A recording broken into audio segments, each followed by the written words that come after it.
ازيكم يا جماعه عاملين ايه؟ معلش اتأخرنا عليكم، احنا عارفين بقالنا فترة طويلة ما عملناش ريفيوهات بس غصب عننا. بس النهارده رجع لكم بقى بمطعم جامد. النهارده يا جماعه معانا مطعم الاغا. احنا قبل كده كنا عاملين 4 مطاعم احسن فتة شاورما في الاربع هو مطاعم، اللي كسب. وتقريبا مطعم الاغا كان هو رقم واحد في ال4 مطاعم. فقررنا النهارده ان احنا هنجيب بقى من مطعم الاغا بس، واللي جبنا من عنده شويه حاجات كده، بما ان هو الكسب المره اللي فاتت في الفته. نجرب كل الحاجات اللي عنده بقى. فكره التحدي النهارده ان احنا بعد كده المطاعم اللي احنا جبنا عملنا بينها مقارنه، واللي هيبقى طالع فيها كسبان هو هنجيب المنيو بتاعه. ايه رايكم في الفكره دي؟ فكرة حلوة عشان تجرب كل حاجة، ما هو ممكن يكسب في حاجة واحدة والباقي كله يبقى مش حلو. فاحنا بقى جبنا من مطعم الاغا للمأكولات الشامية يا جماعه، يعني شويه حاجات كده. طيب ادي 1 2 3 4 5، معانا 5 اوردرات يا جماعه. النهارده بقى هنشوف بقى يعني ايه التجربه هتبقى ناجحه ولا لا، ووصلوا الفيديو ده 5000 لايك علشان النهارده بقى ان شاء الله هنحاول نعمل لكم برضه افكار فيديوهات ومطاعم جديده ان شاء الله. يلا بينا نبدأ. طيب يا جماعه كده هنبدا باول وجبه، وهي فتة الشاورما السوري. مبدئيا التغليف حلو، هو كان معمول بورق اللي هو الستريتش ده، بس احنا فكيناه عشان نخش في الموضوع على طول. ده هنا بقى الكلام يختلف. شاورما لا انا عايز قطعة كده ان شاء الله. يعني انا عايز اقول لكم كميه شاورما كتير، معاها رز بسمتي ومعاها توميه، ده تقريبا مخللات بنجر وخيار وجزر. وجزر. وبعدين الفراخ لونها حلو، وبعدين في مطاعم بتحط الشاورما دي قطعة كده عاملة ارفع رفيعة خالص كده، لكن دي قطعة كده وسميكة جامد. لكن هنا قطعه الشاورما كبيره. بصوا يا جماعه قطعه الشاورما هنا عامله ازاي. لونها تحفة. بصوا بقى هو هنا كمان حاطط عيش كده محمص. عيش محمد. يلا نقول بسم الله الرحمن الرحيم. بص انا متشوق ان انا عايز اكل الشاورما لوحدها، هي هي مشجعاني كده، محفزاني ان انا عايز ادوق الشاورما لوحدها. لونها جميل. نقول بسم الله الرحمن الرحيم. طعمها حكاية. حلوه، بس لو كانت بقى سخنه، يعني عايز تاكل شاورما كلها في المطعم هناك. بس العيب من عندنا مش من عندهم، احنا اللي بردناها. لا هو عشان بقى المشوار والطريق وكده مم. فهي بردت، بس هي كانت طعمها حلو وتتبيلتها حلوه. بص هات بالتوميه، ننزل بالتوميه كده على الرز، وناخدها قطمه مره واحده كده. بسم الله. بصراحه تحفه. مم. الرز حلو قوي كده، البهارات بتاعت الرز حلوه وخفيفه، ما فيهوش قرفه كتير.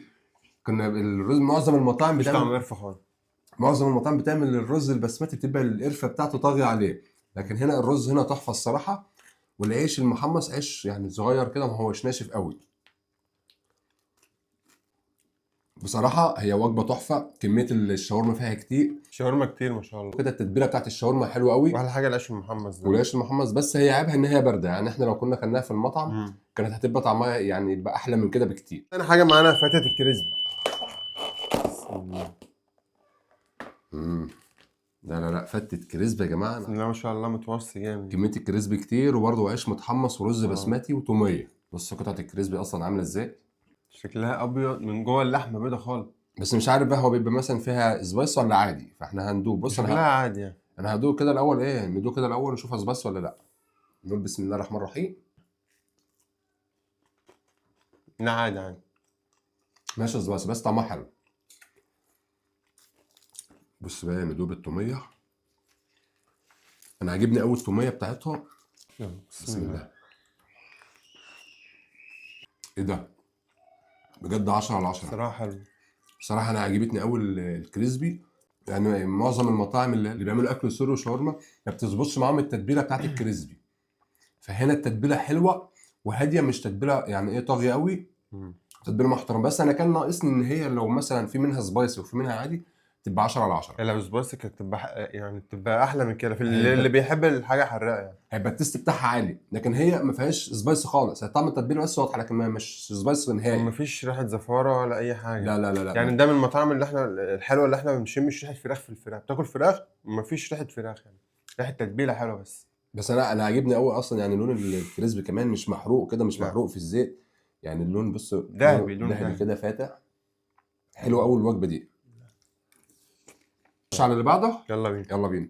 نخش بعد كده على ثالث وجبه معانا، وهي وجبه نص فرخه شوايه، بينزل معاها عيش سوري زي ما انتم شايفين كده، وبينزل معاها بطاطس. شكل الفرخه يشهي الصراحه، شكل الفرخه حلو كده ومحمر، واخد لون احمر كده، نفس اللون اللي احنا بنعمله في بيتنا، يعني تحس ان انت تاكل حاجة بيتي كده شوية. بينزل برده معاها بطاطس. بطاطس اهي. دي تقريبا بطاطس هم عاملينها مقشرينها هناك، يعني مش بطاطس جاهزه. ندور البطاطس الاول كده. بسم الله. بردت خالص البطاطس. هو المفروض يا جماعه بعد كده لما نيجي نعمل ريفيو نروح ناكل في المطعم الصراحه. بس هو المشكله ان هو يعني ايه، هو معظمه تيك اواي. هو عنده فرع تيك اواي وفي فرع تاني اللي انا جايب منه في قاعده برده بره كده ممكن تاكل فيها هناك. بس كان في زحمه يعني فمش هنعرف برده نعمل الريفيو هناك. وبعدين احنا بنحب نعمل الريفيو عندنا عشان نبقى براحتنا نقول راينا بصراحه. صح. احنا بس لو رحنا عندهم هنضطر ان احنا يعني مش نجيب اكننا بنعمل لهم اعلان يعني. لا، فاحنا بنحب ان نصور هنا عشان نقول راينا لان بصراحه. ما ينفعش تقول لحد حاجتك وحشه في وشه. بص خلينا نبدا. طب هنبدا نقول ايه الاول؟ نبدا بايه الاول؟ بص مبدئيا هو الرز يعني مفيش اختلاف عليه. هو الرز معانا نص فرخه شوايه. يعني بصوا حجمها مش وحش، حجمها كبير. بصوا احنا هنبدا بالصدر الاول. انا عاجبني قوي الفراخ، لونها حلو قوي. لا وريحتها تحفه يا جماعه صراحه. ريحه الفراخ حلوه قوي، ما فيهاش فيها زفاره كده. روما يلا قول بسم الله. بسم الله. الصدر دايب خالص. الصدر يا دوبك بيقول لك ارحمني. يعني الفراخ ما هيش مفتله ولا فيها اي ريحه زفاره بالتوميه ولا فيها اي حاجه. بالتوميه طعمها يا جماعه تحفه والله. طب ندول الورك. يلا. لان معظم الورك يا جماعه يعني ايه، في ناس بتختلف عليه ان بيبقى فيه دم مش مستوي كده، لكن هي الفراخ كلها لوحدها بصوا مستويه. بصوا نقول خد روم. بص انا هعمل ازاي بقى. أنا هجيب التوميه احط على الرز كده، اديها من تحت بقى كده واطلع على فوق. بسم الله. طعمه جميل بصراحه. حلو قوي. بس انا من عشاق ان انا بحب الرز الصدر. طعمه حلو. هو الرز 10 على 10 زي ما احنا قلنا. بس انا يعني ايه، انا بحب الصدر. الورك برضو حلو، مفيش فيه زفاره، الورك نضيف. بص يا جماعه انا عاجبني اصلا اول الجلد من فوق كده بيبقى يعني بيبقى شكله حلو كده ومحمر. بص انا مش باكل الجلد، بس هو الجلد تقريبا كده فيه عليه محدش بياكل الجلد بس او هو فيه عليه بهارات كده حطيناها عليه بهارات. بص انا بحب الفراخ اللي هي المشويه على الفحم اكتر. بس برضو الفراخ الشوايه طعمها حلو. لازم بقى ندوق بالعيش السوري الاول كده. حته توميه اديها بقى كده مع بطاطستين 3. انا كيف اصلا لما بجيب فراخ شوايه اعملها بالعيش السوري كده. اللي مش عاجبني في الحاله دي كلها ان الاكل بارد. الاكل انا جبته على المشكله ان احنا بنتاخر على محضره التصوير كده، في الاكل بارد. فده اللي ظالم الاكل الصراحه. بسم الله. بسم الله. حلو قوي. انا عاجبني قوي البنجر ده. انا مش عارف هو ده بنجر ولا جزر وحاطين له لون تقريبا، مش عارف. او مش لون بقى يعني، جزر ساعات بيحطوا معاه لون البنجر فبيدي الوان. لا ده جزر وده بنجر. طعمه حلو. يعني لحد دلوقتي مفيش ولا غلطه قابلتنا. يعني لحد دلوقتي احنا ماشيين صح. بالظبط. ونخش بعد كده على الوجبه اللي بعديها. يلا بينا نخش على الوجبه اللي بعديها، وجبه ماريا شاورما. بينزل برضو معاها هنا توميه، وبينزل برضو معاها مخلل، وبرضو بينزل معاها بطاطس زي ما انتم شايفين كده.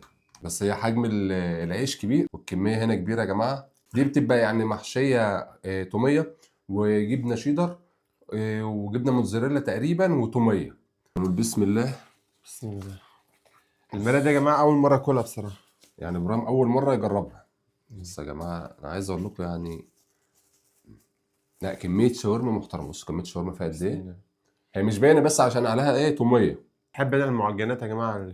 العيش اللي هو العيش هو شبه العيش اللي هو الكايزر بتاع البرجر، بس ده بقى حجم كبير قوي. يلا بسم الله الرحمن الرحيم.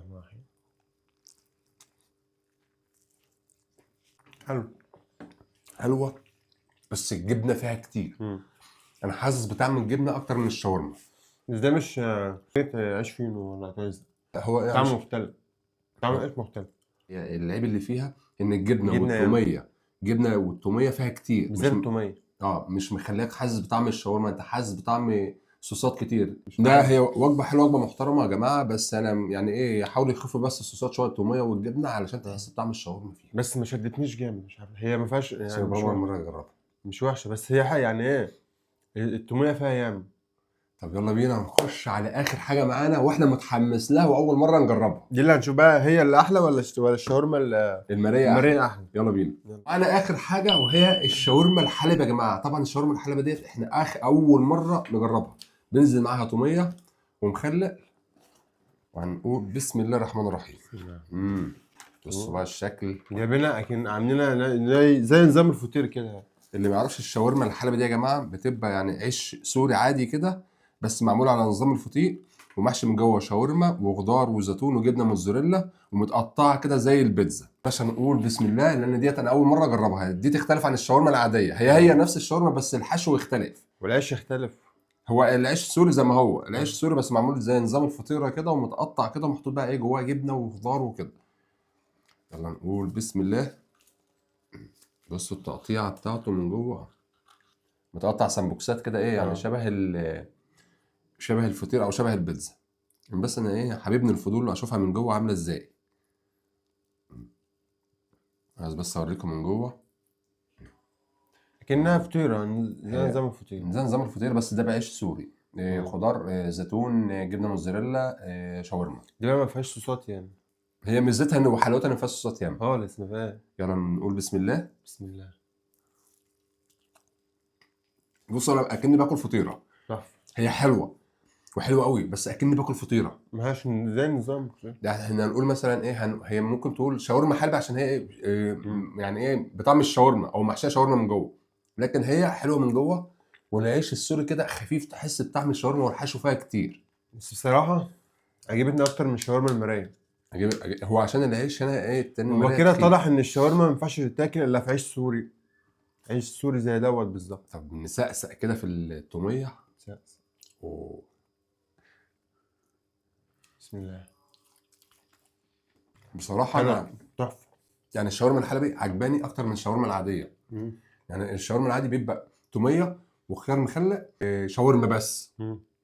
لكن هنا الحشو هنا عاجبني قوي. انا عاجبني قوي ميكس الخضار مع الشاورما اللي هي السيخ كده مع الجبنه اللي فيها فطيره بالظبط. عطينا يعني تيست حلو قوي. بصوا انا عايز اقول لكم يعني من جوه عامله ازاي. من جوه كده بتبص زي كلها حشو والجبنه عجباني قوي.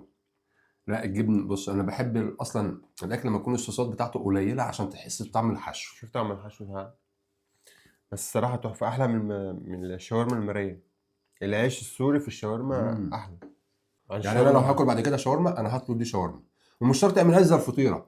هو ممكن يعملها نفس الحشو كده وخليها زي سندوتش برده كده ويقطعه لك عادي. صح. وفي علبه بطاطس زياده بس مش عارف هي بقى يعني العلبه دي جايه مع ايه. ديت ممكن تكون جايه مع ايه يا رب. احنا بصوا يعني تقريبا الشاورما المرايه. المرايه كان معاها بطاطس. كان معاها بطاطس. المرايه كان معاها بطاطس وتقريبا فتت الشاورما احنا قبل كده طلبنا فتت شاورما ما كانش معاها بطاطس. دي مع الفراخ ما بينزلش معاها بطاطس. مع الفراخ الشوايه. الفراخ الشوايه معاها بطاطس. دي زياده حلو. الفراخ الشوايه برضه ايه معاها بطاطس. بس ممكن ايه اعملوا واجب معانا كده ولا حاجه. احلى حاجه عجبتني النهارده الشاورما الحلبي.